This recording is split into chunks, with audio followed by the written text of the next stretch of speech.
Pictures up. Last looks. Rolling. And action. Welcome to the Last Looks podcast, Amy. Thanks for having me again. Yes, welcome back. Okay, so in this bonus episode, Amy, you are going to give us tips on how to be helpful in getting hired again. And so our listeners understand why I've invited you onto the podcast to discuss this topic and many more that we have already covered. If you haven't listened to those episodes, do yourself a favor and go back and check them out. You have written a book called Training to Trainee. Yes, it is a brilliant book and definitely needed in our industry. So tell us what the book is and why you wrote it. So the book is kind of designed to take people from makeup and hair training to being an on-set trainee or like someone who's new to the industry. So it kind of covers everything from, we've kind of touched on these in other minisodes about on-set etiquette, makeup plus etiquette, your first day on set, how to alleviate anxieties and kind of how to be and what things mean. And like you said, I just felt it was so needed within the industry. And as someone who's like an anxious person, I remember my first day on set thinking, I don't know what anything is, what anything means. And these kind of things fall by the wayside a bit because obviously at hair and makeup school, you're taught hair and makeup importantly. So yeah, I just felt like it was something that was so needed within our industry. I think too, it's like if you knew you were going to work at the supermarket, you have been to a supermarket probably before then. You have an idea of the vibe and the feeling and how things work. But on set and in the film industry, there's like this massive wall or curtain up where, you know, you might get glimpses of behind the scenes stuff, but that's also not really showing you how things work. So it is such an unknown for people that haven't done it before. So being able to have some of it like actually written down somewhere that they can read through and keep going back to as well. Like even if you've started on your job, you can continue to go back to the book and be like, remind me of this, or I heard this on set today, I didn't know what it meant. All those super helpful things. So yeah. Definitely. And also, even if you have learned it at makeup school, like it's good to have it, like you're saying, written down and in kind of all in one guide, or kind of one of the girls referred to it as a Bible. But yeah, like it's good to have that all kind of written down so you can, because you'll have so much information thrown in it. So it's good that you've got that and you can look back and think, how would you read a call sheet again? And then you can look through. And it's not like it's not a massively huge hardcover textbook or anything like that. No. So like just throwing it in your backpack or in your kit just to have there if you need to check it out or go back to it. It's super easy. There you go. So let's dive into this episode where we chat about how to be helpful and hopefully get you hired again and again and again.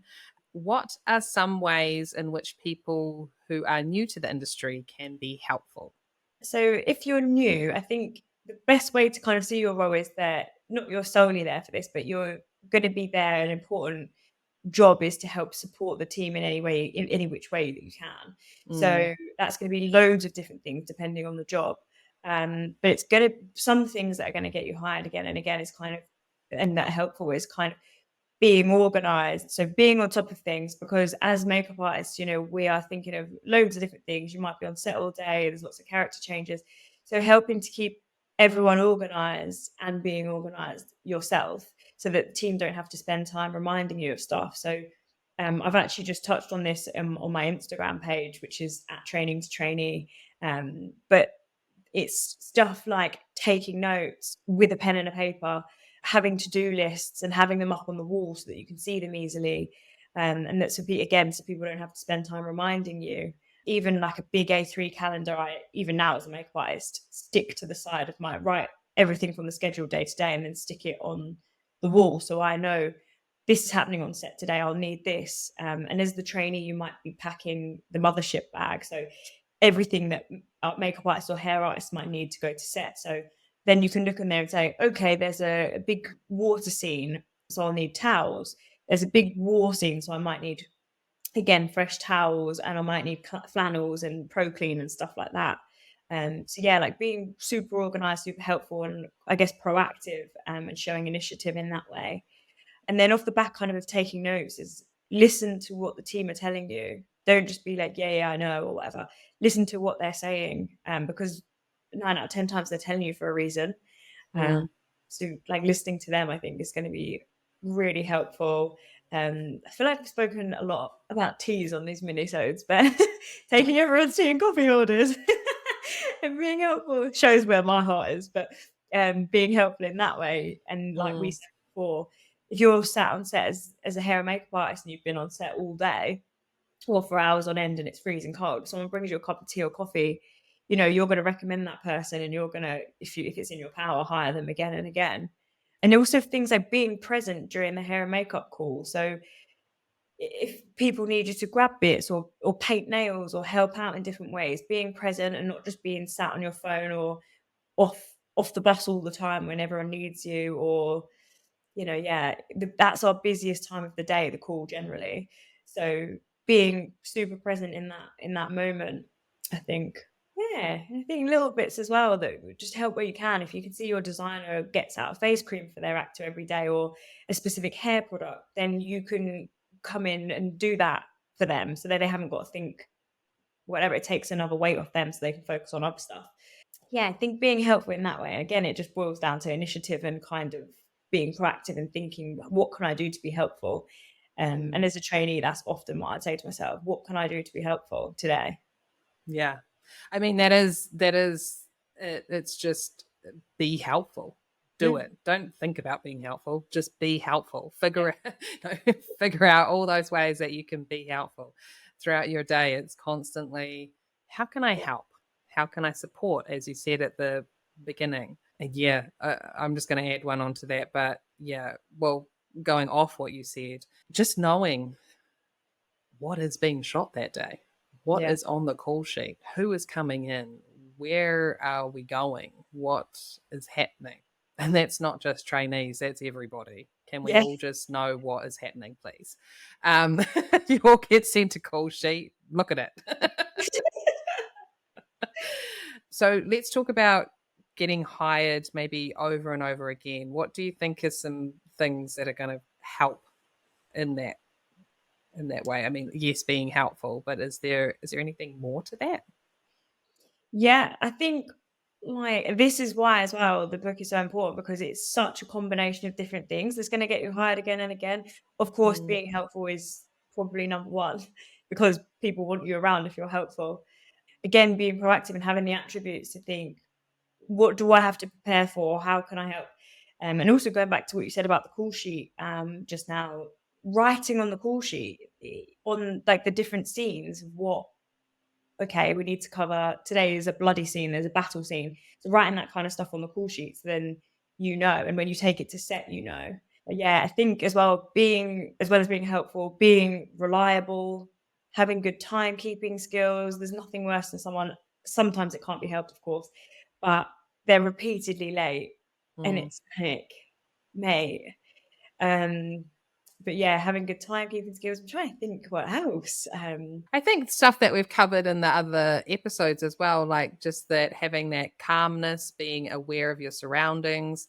It's almost, I feel like that question, so many of the answers have been in the other episodes that we've done. And then, of course, in the book, it will be expanded even more so. You kind of get into the nitty gritty and into the weeds about all of it.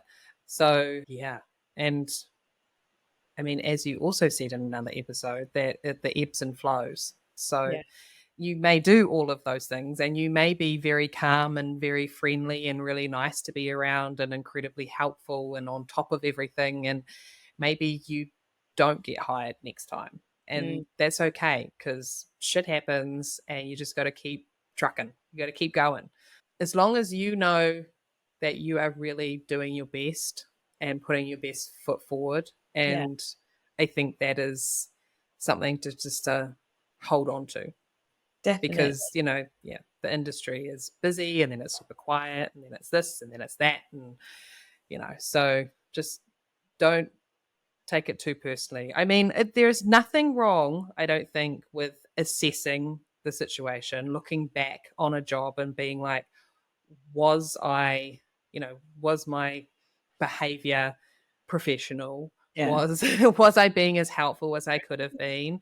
Was I using my initiative? Was I this? Was I that? I don't think there's anything wrong with kind of looking back on a job once you get to the end of it and assess yourself, give yourself a grade. Maybe I was A plus, or I was a bit of a D. Could have done better. Someone, a designer once said to me, actually, you're only as good as your last job. And actually, that's so true, because at the end of the day, if someone contacts your last job for a reference or whatever, and you've been brilliant, fantastic for 10 jobs, but the last job is the job they call, they're going to say, no, well, I can't recommend that person, or I couldn't possibly, blah, blah, blah. So yeah, you're only as good as your last job. And then also circling back to the ebbs and flows thing, I did a talk at a makeup school a couple of weeks ago. And one of the trainees kind of said, well, how do I get hired? Because I see people in the same class as me and they might step onto a film, or, I'm doing all these things and I'm being proactive and I'm showing initiative and I'm doing this and that, but I'm really struggling to get work. And I'm saying to them, there is no fast track way. Like, I'm really sorry. I know it's not what you want to hear, but there is no fast track way. It is about perseverance. There are, no matter how far you are in your career, there are moments, and I'm sure you get these, I get these all the time, and I'm like, I'm never going to work again because it hasn't worked for so many months. Or you might go from a spate of doing massive films, then you might have to do something lower budget because that's what's going to pay the mortgage.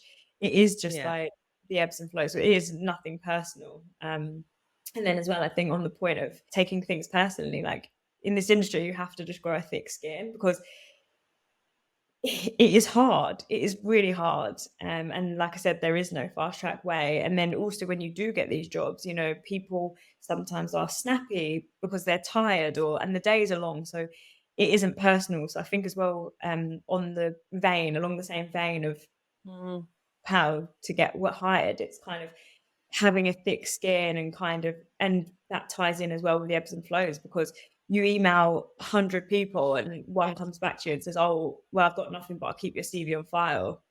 And then the other 99 either say no or don't respond, and it is heartbreaking. So it's just, again, the whole thing of having the perseverance to just keep going and going. And that is what's going to get you hired. A combination of all of these things is what's going to get you hired. But there is no fast track way. I think too, there's something that I hadn't really thought about it until I worked in an environment that I saw some interesting behavior, and it made me want to kind of turn to a few people in the crowd room and just say, the person next to you could be the one that's hiring you next. Yeah. So maybe you should be behaving professionally and being nice and supportive for everybody that you're working with, not just the designer or not just the head of department. Because it's like, yes, of course, you want to be helpful for the boss, but you want to be helpful and kind and respect the entire team, like everybody. Because it's not just that head of department or even that supervisor that you are necessarily trying to impress. It's everybody, because you never know who's going to be hiring next, or who's going to be recommending, or who's going to kind of be like, oh no, I wouldn't hire them. I mean, it could be a designer speaking to an on-set costumer because they're best friends, and be like, oh, hey, you worked on that last job, they were the trainee on it, like how did they behave? And that on-set costumer can be like, they were incredibly rude to me. So it's bad news travels.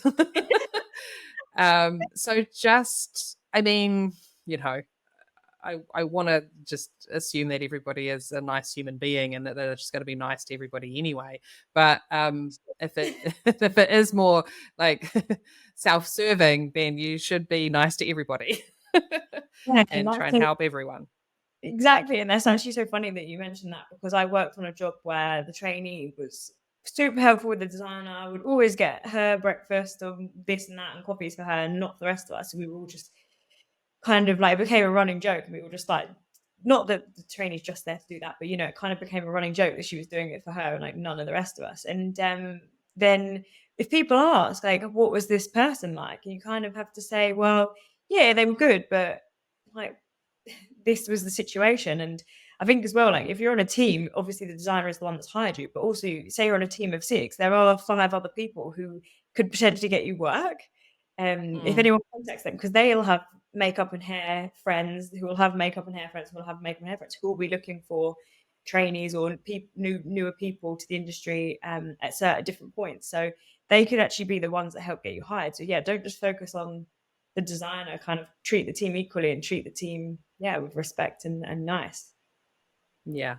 And adding to that, it's just going back to that teamwork. It's a team, your support system, all that type of stuff. So it's not just you and the head of department, other team. It's just like, no, there are other people involved. And that support system that you're supporting the entire team and vice versa. Like that team hopefully are supporting the trainee. Definitely. To help them grow and learn and, do their job to the best of their ability. So just little things to remember. Definitely. And also going back to the hours we keep a day, like it's so much nicer if the whole team is working together and supporting each other rather than everyone's working for themselves or just focusing on, the designer or focusing on one person. It's nice when it's like a community effort. And because you do spend so long together a day, it's just, it's a lot nicer when everyone works together.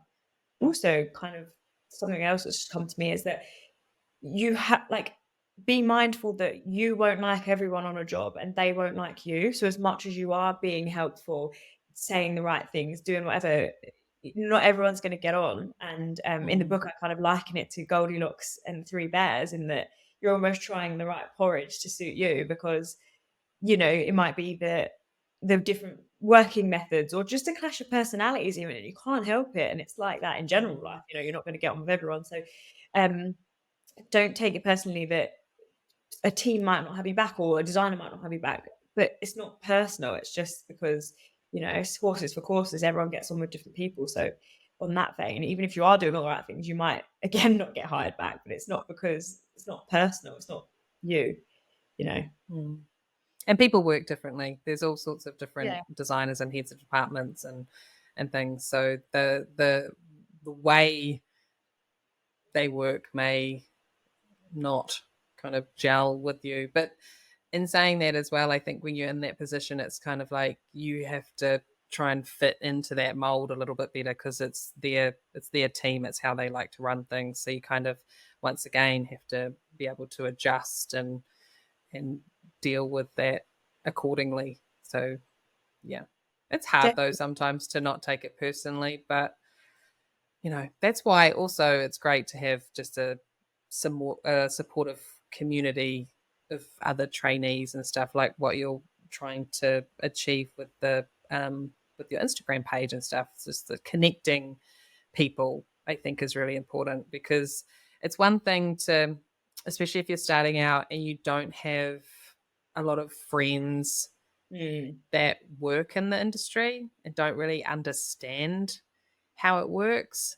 So you can, even going home to your boyfriend, girlfriend, whoever, and just saying, this happened today. And they may not fully understand it or be able to give advice that works or just understanding that topic or that vibe or that way things work in the industry. So I always feel like the more you have, I don't know, just a nice support system around you of people who understand the industry, the hours, how it works, that you can kind of not go to them and bitch about stuff, but just say, oh, hey, I'm running up against this. Like, have you had experienced this? Have you, what do you think I should do? How do you think I should handle it? You can always talk to your therapist about it, I suppose. But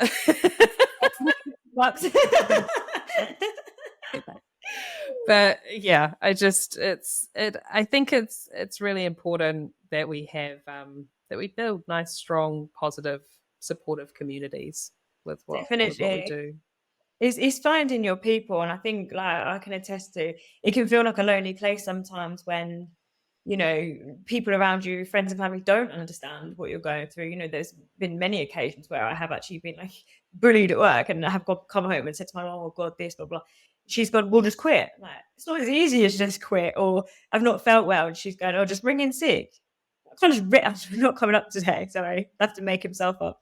But yeah, so it is nice to, like, build that community and build that friendship. And I think as well, understanding that that takes time, so it can feel a bit like a lonely place in the beginning. But it's so important to, like, take care of your mental health. I've got a chapter on mental health as well, like contact numbers and stuff, because it's so important. Because it does feel like a lonely place. It does feel like you're the only one in the world. But once you meet your people and find your tribe, as they say, like, it feels a lot less scary, a lot less daunting. And then you don't feel so alone. And then you've got people to ring up and say, "Oh, do you think, like you said, I've come up against this. Is this normal, or is this, kind of sense check and keep you grounded?" It's really important to do that. Luckily, I've trained my husband, so he understands the industry now. So I can come home and say, "This happened today." Sometimes there aren't solutions. Like, as much with the best will in the world, you want there to be a solution. It might be something with production or something irritating that happened at work. Like, sometimes there isn't a solution. So yeah, I love it. Well, this is the last of our bonus episodes together, Amy. And I just want to say that I, one, appreciate that you've taken the time to put this book together. I think it's just going to help so many people across the board and for years to come, which is awesome. I appreciate you coming on and sharing a little bit of the book with us. I know I was worried. I was just like, don't give it all away. Like, keep some of it for the book. And yeah, thanks for putting it together and being so sharing, not gatekeeping all that you have learned. So we're one big community, and I think it is important to share. And thank you so much for having me, sparing some time to talk to little old me on the podcast. Thank you. I appreciate it. Lady, of course. Well, thank you for joining me again. And guys, our Last Looks listeners, our Last Looks crew, or as Amy would say, final checks. If you guys want to dive into this more, into all these subjects that we've talked about in these bonus episodes, I suggest you get that book and have it on hand for whenever you might need help or reminding or, just that information. So Amy's book is Training to Trainee. And how can everybody get a copy? So at the moment, if you go to www.trainingtotrainee.com/last looks, and like I said, the lovely Last Looks listeners get 5% off, because I think the podcast is so great. It's important that we support the community, as we say. And then, if you give me a little follow on Instagram at Training to Trainee, on there I'll kind of be talking about tips and tricks and making it a trainee hub. And you guys can connect with each other, ask me questions on there. There's also, speaking of questions, an email address. If you email hello@trainingtotrainee.co.uk, and I'll get back to you as soon as I can with, like, if you've got any questions. No questions too silly, and I'll get back to you as soon as I can with an answer. That's awesome. I love it so much. Thanks, Amy. Thank you.